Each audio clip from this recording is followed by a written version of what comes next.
Hey folks, just a quick reminder that Jim and I are doing a live event in Walt Disney World November 10th through the 13th.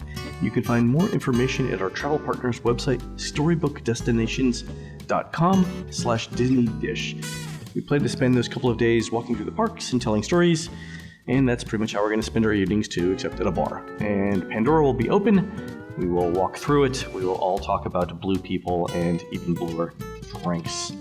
Visit storybookdestinations.com/DisneyDish to join us. Welcome back to another edition of the Disney Dish podcast with me, Len Testa. Today, we've decided to talk a little bit about Pixar and the history of Pixar in the Disney theme parks. In order to do that, we have to tell the story of Pixar. And in order to do that, we have to bring in one Mr. Jim Hale. Jim, how's it going? Reasonably well. Yourself? I am not bad at all. Okay. So, Jim, we know that Pixar has a couple of new attractions in the park. We've seen at Disney's Hollywood Studios the evening show called Music of Pixar Live, where they bring in an orchestra and they play music from various soundtracks while, I guess, film clips are playing in the background. And the interesting thing for me about this is a 45-minute show, right? Yeah, and not only that, presented 3 times a night in the Beauty and the Beast Theater off of Sunset. It is. It's an interesting entertainment alternative to bring in, but very shortly Disney Hollywood Studios is going to be sort of your go-to place for Pixar. I guess in the long range it makes sense. We know that Disney and Pixar got together over films, but why don't you walk us through the history of that? When did it all begin? Well, realistically, it began pre-1990. John Lasseter was one of the original students in Disney's CalArts program and came to the studio as an excitable young man who was going to change animation, and then kind of came up against a company that wasn't exactly ready to change at that point. He was a guy who wanted Disney to do new stuff, and in fact, he got the computer animation bug by watching the folks who were working on Tron. In fact, he pitched the idea to Disney about doing a full CG film called The Brave Little Toaster, and the studio nodded and smiled and said, "You're fired." Wow. The whole attitude at Disney at that point was, if we make this computer animated feature, will it cost less than doing hand-drawn? And at that point, John was like, well, no, it will cost more, but it will be the first into this space, and the cost will go down with the next couple of films. And no, that was the wrong answer at that time at Disney. They were just still trying to keep the doors open at feature animation. So John was let go, but within weeks got picked up by the folks who were working with Steve Jobs on what he was doing with RenderMan, and they were trying to sell this operating system, and John figured that, well, the easiest way to sell it is to make movies showing what it could do. So that's where Andre and Wally B came from, and all those Pixar shorts. That's really what this was about. Disney was watching shorts like Tin Toy and Wally's Dream, and it was just one of these things where it's like, we want into that. We should get this guy back. And they kept trying to offer him, well, come here and direct a film. And he was like, well, no, I got these guys I work with at Pixar. I don't want to leave here. I've got a good team. Why don't you let us make a movie for you? So how long did this take? How long did it go from firing to we want you back? Well, I want to say John was let go 83, 84, and wow. Okay. They didn't sign the contract till July of 1991 to do the first, well, again, it was a 3-picture deal. Really, this only came about because of another CalArts graduate, and that was Tim Burton. Tim Burton, a weird little side note to this story.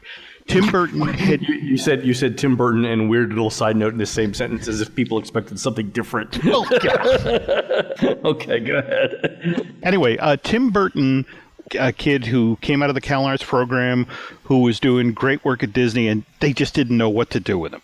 So they let him get away, and he ends up directing Pee-wee's Big Adventure and Beetlejuice and Batman in rapid succession. And suddenly Disney was like, oh my God, we let the genius go. About the same time, Burton remembers a thing that he wrote at Disney called The Nightmare Before Christmas that he was originally trying to convince that studio to do as a half-hour-long holiday special. Okay. And so he comes back to Disney, and it's like, will you give me this idea back so I can develop it on my own? And Disney's like, okay, here's what we're going to do.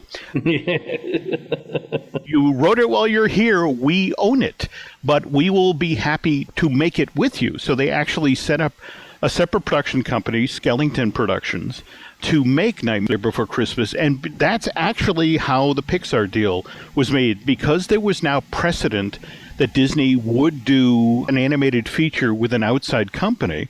It's like, okay, this will be like the deal we made with Burton. They signed a deal, 6 Pixar films total for Disney. In exchange, though, to nail home that this is going to be a permanent arrangement, Disney agrees to buy 1 million shares of Pixar stock, which effectively gives it 5% of the studio. Because Disney bought in, they wanted Pixar to buy in and to assume some of the risks. So from this point going forward, Pixar wanted 50% of the profits for the films it worked on. So Disney says, fine, you then have to pay 50% of the development costs. We're going to split it right down the middle. For a lot of people, the smartest part of this deal was what Steve Jobs then negotiated, that going forward, starting with A Bug's Life, whenever the name Disney would appear, Pixar would appear next to it in the exact same size type.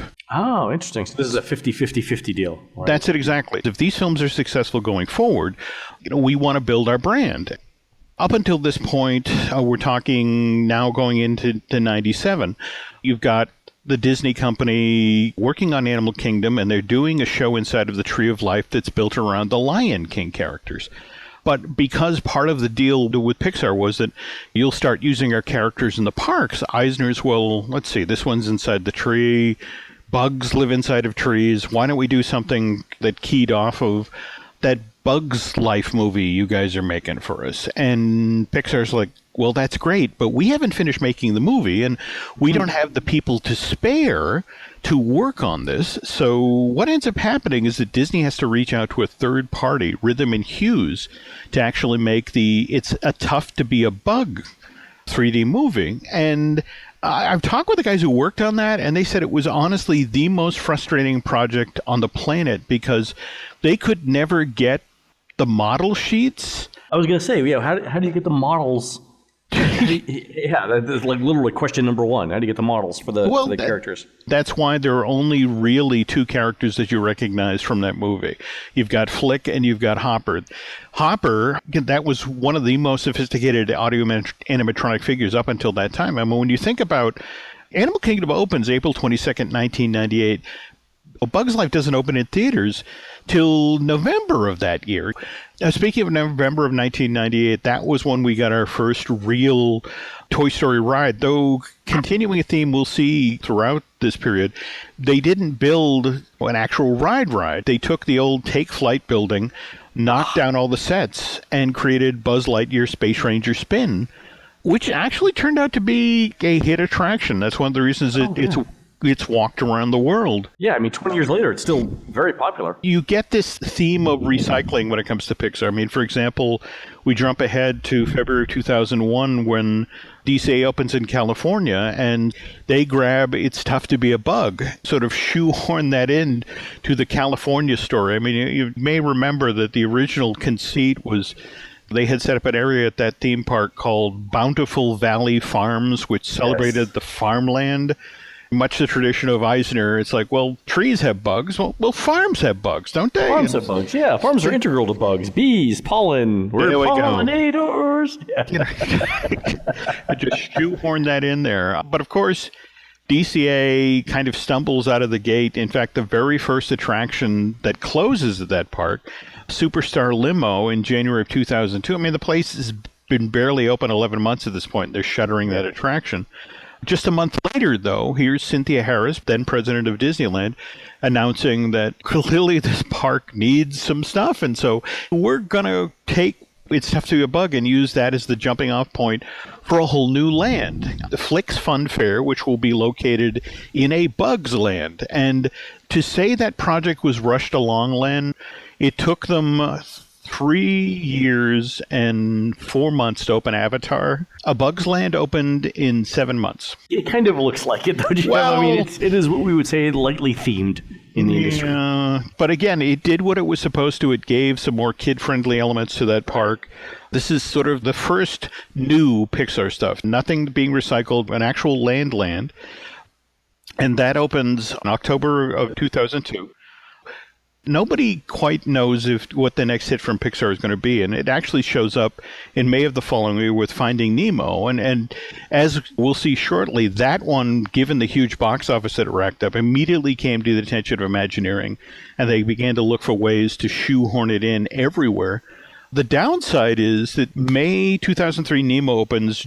January of 2004, Steve Jobs announces that he's ending negotiations with Disney, and he's going to take Pixar somewhere else. I forgot about this. Yeah. Yeah, and so it was a really tense time. In fact, Disney announced, well, fine, we own these 6 movies that you guys made. So they started up what was known as Circle 7 Studios, and they were going to produce sequels not only to Finding Nemo. I've actually read the script to the Monsters, Inc. follow-up that they were going to create, and it was actually really, really good. What was the dispute between Pixar and Disney? Some of it was control during this same period. If you look at things like Lilo and Stitch or Treasure Planet or, the Disney...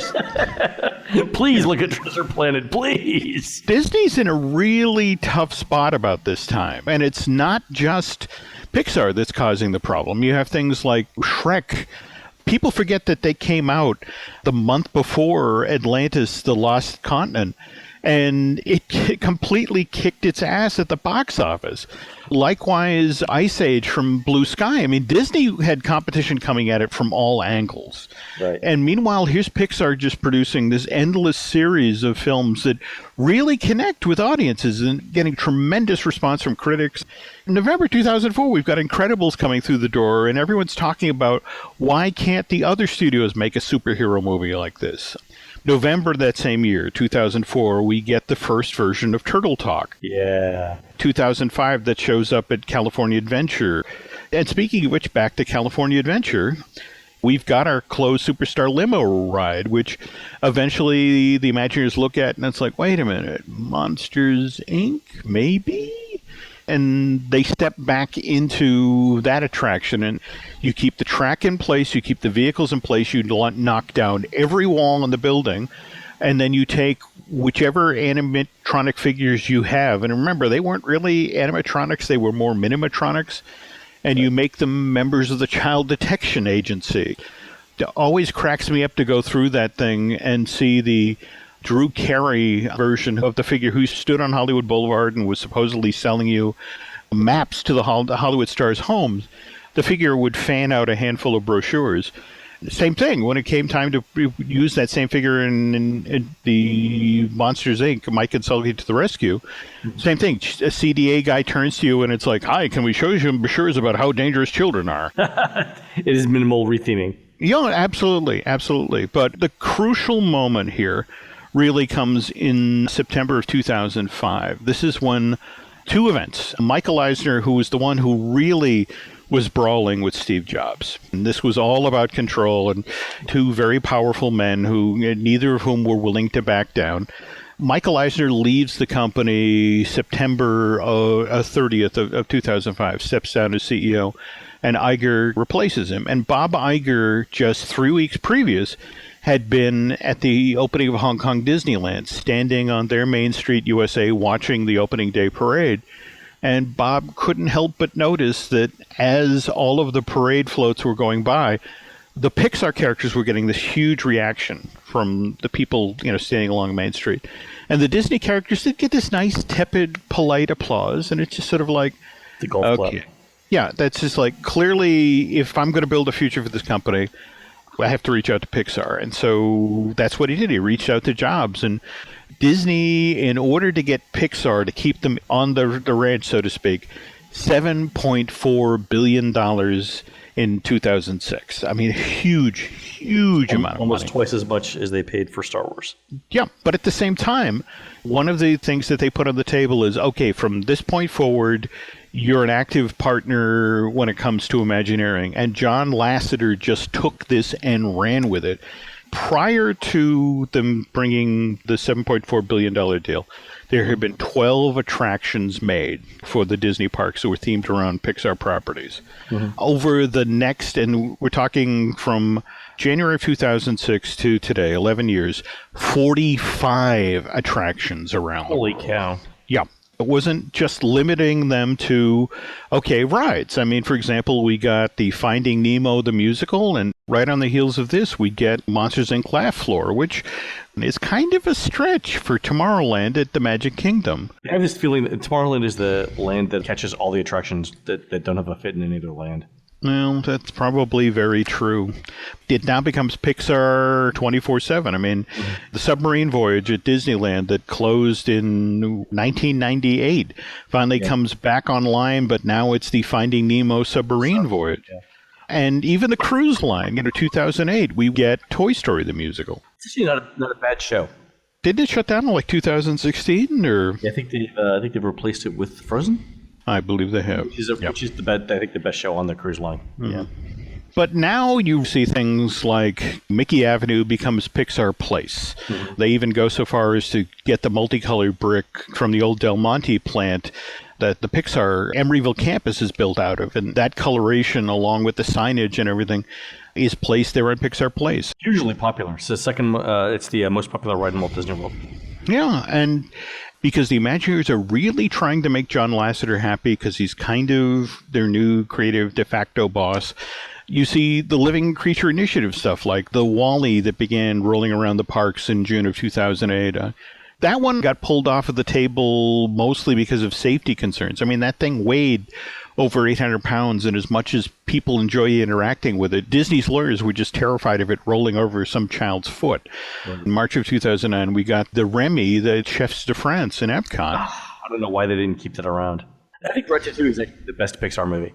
If you actually look at the properties that have showed up in the parks, between Toy Story, Cars, Monsters, Inc., but then after that, if you talk with theme park fans, they're like, where are the Incredibles rides? Exactly. My two favorite Pixar movies are The Incredibles and Ratatouille, and not really anything. But you think Ratatouille, because it's food-based and the way that Disney pushes food, you would think that would have been one of the first things that they did and kept around. Most of these decisions are keying off of the highest grossing Pixar films. In fact, just to circle back to A Bug's Life, the very fact that if you look at the overall chart, for what's the highest grossing Pixar films, out of the 17 films, A Bug's Life is 16. The only A Good Dinosaur. 15. So how does it... A Good Dinosaur, I forgot about that one. Yeah. Jeez. Those of you who love Flicks Funfair at Bugs Land at DCA, that's really, really, really in danger of being swallowed by the Marvel superhero land. Yeah, it's got to be. I mean, if you look at the amount of the value of that land and where they could really expand to. I mean, those are fine attractions for kids, but the kids that watch those films now have kids of their own. And like I said, if it's 16th or 17th and if it's in the bottom half of the earnings, then they can do so much more with the Marvel stuff. You look at Disneyland, and it has attractions that are based on movies that, frankly, nobody watches anymore. I mean, Mr. Toad's Wild Ride. If you're bringing a kid today in, it's like, well, who is Mr. Toad? That's true. I mean, I think when I took Hannah to Disneyland, she had never seen, Peter Pan or Snow White or Alice in Wonderland. Wow. Okay. I know, right? What a wonderful Disney parent you are, Len. You're like... I like the theme parks. I don't like the films. He said that, folks, not me. I know, right? Anyway, during this period, because Monsters had done so well, we'd seen the Monsters, Inc., Mike and Sully to the Rescue go into DCA, but as part of this Pixar Place project, the next thing that was supposed to go in was that Monsters, Inc. inverted coaster. And I can still remember the day when the phone rang off the hook here from friends who work third shift at Walt Disney World who had seen the art and, hey, this thing is coming. And, of course, then we had the financial correction in the fall of 2008, and this thing just fell off the table. Yeah. But a lot of stuff fell off the table during this period. I mean, there was the announcement that Toy Story the Musical was going to go into the Hyperion Theater at DCA to replace Aladdin the Musical. Remember that? Yeah, that's right. Yeah. And then it didn't. And then Aladdin ran for like 7 more years. Yeah, it was just a very strange situation. Yeah, this is the period we got like all of those announcements about the redevelopment of Downtown Disney. that never happened, right? Yeah, I mean, just Hyperion Wharf just went away. Yeah. Realistically, those of us who have been covering Disney for a lot of years, that's just kind of the turf. But anyway, Pixar's march continues. 2012, we see the Nemo-themed wing opened at Art of Animation. That was really taking that abandoned portion of Pop Century, thing that had been partially built, and repurposing that. And it turned out to really, really be a popular resort. Oh, yeah. And half of the 4 themed areas are Pixar, right? That's it, exactly. In terms of the value resorts, the theming that Disney did with the Cars stuff over at Art of Animation, I think, is the most realized of all of the different environments. It looks like the desert Southwest. Oh, totally. But remember, one of the reasons that we get that wonderful looking Cars-themed area at the Art of Animation is because just a week prior to that opening, Cars Land opens at Disney's California Adventure. Right. A huge smash. Yeah. Oh, by the way, I have to share this story. So how big do you suppose Pandora, the World of Avatar is, Len? 15, 20 acres? Actually, just 12. 12, okay. All right, fair enough. Okay, now, care to guess how big Cars Land is? 8? 12. They're both the same size, really? They are both Pandora the same. seems so much bigger. By the way, did you see the news last week that Disney's finally agreed to paint the back half of Cars Land in California so residents looking into it don't see the infrastructure? Isn't that interesting? Wow. Yeah. However many years later, yeah. Wow, because I just came across this amazing little weird side story about, you know how they have the Cadillac Range there, the faux mountain range? Yep. The level of detail there is kind of insane. The actual mountains in the Cadillac Mountain Range are all modeled after fins on actual Cadillac cars. They're the cars that go from 1957 to 1962, and each of them evidently is as close as a replica to that year's fin on a Cadillac as it can be. In rockwork. That's fantastic. In rockwork, which I just think is nuts. Oh, so speaking of cars, Jim, I had this thought the other night. So, you know how, like, just before you go off to sleep, you think about the Pixar universe and possible implications of the Pixar universe. Why are there door handles on the cars in the Pixar universe? Well, I had this explained to me once. Well, you know, Doc Hudson is a doctor. It's like, well, yeah. Well, how's he get inside his patients to check them out? It's like, oh, door handles, trunks, got it. Okay. That was the explanation I was given by somebody who actually worked on the movies. Oh. The story actually comes from Mike Pereza, who was lucky enough to appear with at the Dayton Disneyana last month. But Mike actually worked on Cars Land. In fact, he designed Mater's Junkyard Jamboree. I mean, he was very much involved with this. Mm-hmm. And he, over the course of this event, showed some art from an attraction he pitched to Disney, which was going to be based on the Cars spin-off series that was done by Disney Toon Studios, Planes. Oh, Jesus. But he drew this amazing piece of art where basically you are in a plane traveling along a roller coaster track, and you're going to basically do the equivalent of stunt flying. There's a patent for this. We never talked about it in our Unbuilt Disney thing.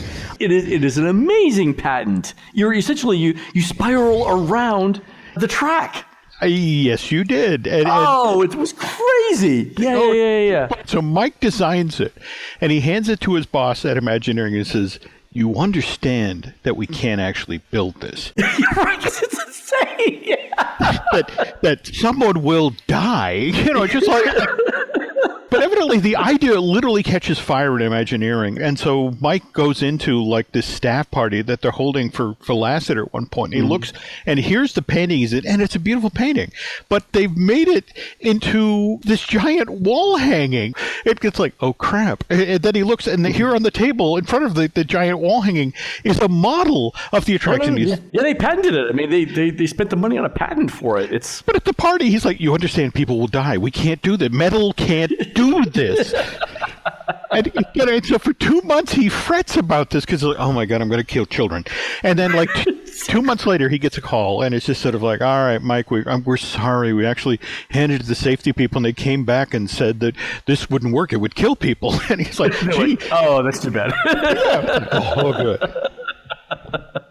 No, I saw the patent. And one of the interesting things about the ride was that in order to emphasize the feeling of air going over you as you're flying, it would have had spinning propellers. Yes. And you're traveling around in circles as you're going along a metal roller coaster rail. I mean, I guess that it could have rained broken glass on you to make it a little less safe. I don't know. Yes, you hand everybody a complimentary razor blade to chew as they continue along the ride track. Yes. So I actually found the patent when I was prepping for our Unbuilt Disney Talks, and we just never got around to it. But there's a couple of other really interesting patents out there. We'll have to do one last wrap-up show for that. I agree. And speaking of wrapping things up, I mean, when you think about just the last year or so between adding the third track for Toy Story Mania at Disney Hollywood Studios and the Toy Story Hotel that just opened in Shanghai, or getting back to the recycling thing, Storm Rider has now become Nemo and Friends Sea Rider. I mean, this just continues to chug on. I cannot help but read things into, for example, them just this week changing out the films at Epcot. At Pixar, short film. Yeah, the Disney Pixar thing. Getting people used to, okay, you're going to see movies in this space. The music of Pixar Live. Like we were saying at the top of the show, when the Toy Story Playland opens at Disney Hollywood Studios in get ready. That pretty much the same time we get a Toy Story Playland opening at Shanghai. That's going to be their first new land. Oh, interesting. Let's not forget that we have Toy Story 4 out there looming in the bushes, soon to make its way into theaters. So it's true. I'm going to get in trouble for telling this story, but basically, Disney is relying very, very heavily on Pixar right now to drive the parks, to drive retail. But up in Emeryville, there's a belief that Pixar needs to reinvent itself, taking into consideration the financials that other studios, I mean, for example, Illumination Entertainment, Len, Illumination Entertainment, the folks who do The Despicable Me, Minions, all those movies, they can deliver a film that makes almost $1 billion for just $71 million on average. Wow. Okay. So 14-to-1 ratio. Okay. Okay. Pixar, there was this run of films that they did over the past 5 years where every single film cost that studio $200 million to make. Wow.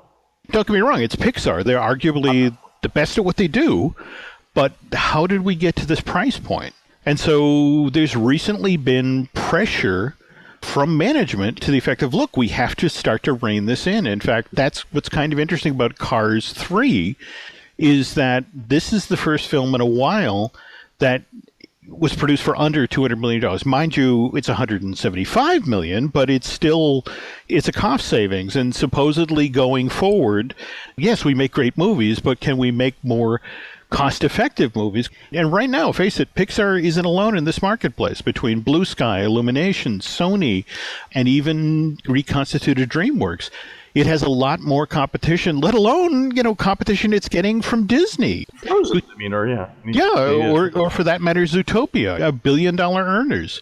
Pixar's in the middle of trying to streamline and become that much more efficient at a time when the company is gearing up to put it everywhere. Well, the other thing, too, about cheaper movies is they're faster movies, right? Because time is money. So they can iterate faster, too.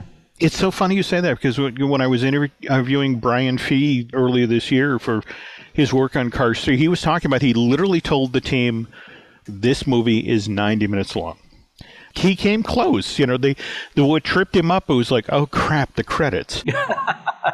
And with all the people working on these, you've got 10 minutes of credits. That's right. I watched the credits for Pirates of the Caribbean 5. It's basically you've got 7 actors and a technology team of 2,000. There we go. Virtually every movie made these days. Yeah, so anyway. I think at this point you could cut the credit sequence from each of the Pirates movies and just lay them into it, and then that would be an hour long. All right. Well, anyway, that's probably more Pixar than anybody can take at this point, but what a good show. Good. And we have lots of stuff to look forward to on it. Yep. So, all right, folks, you've been listening to the Disney Dish podcast with Jim Hill. Please go on to iTunes and Stitcher and your local movie theater wall and rate our show and tell us what you would like to hear next. Don't forget, we are produced fabulously by Aaron Adams. For Jim, this is Len. We will see you on the next show.